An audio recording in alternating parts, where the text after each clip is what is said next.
First shift मध्ये paper विचारला होता, त्याच्यामध्ये आपल्याला अर्थशास्त्र हे अभ्यासक्रमाला नव्हतं मला, त्याच्यामध्ये अर्थशास्त्राविषयी प्रश्न विचारला आहे. आणि काय प्रश्न विचारला आहे फर्स्ट शिफ्ट मध्ये आपण बघूया.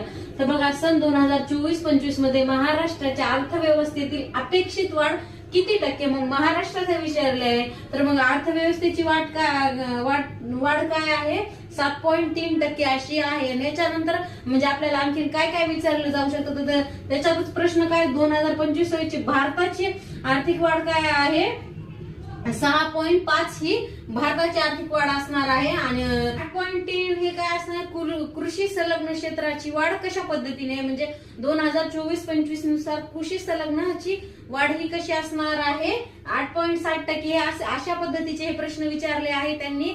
हे काय केलेलं आहे, आपल्यासोबत एक स्कॅम झालेला आहे. म्हणजे अर्थशास्त्र हे विषयच नव्हतं आपल्याला, अर्थशास्त्र इकॉनॉमिक्स बद्दल आपल्याला सांगितलं नव्हतं की धर्मदाय आयुक्त कार्यालयाच्या एक्झाम मध्ये हे प्रश्न विचारले जाणार. मग अचानक प्रश्न हे विचारले जाणार आहे. त्याच्यामुळं आपल्याला जे काही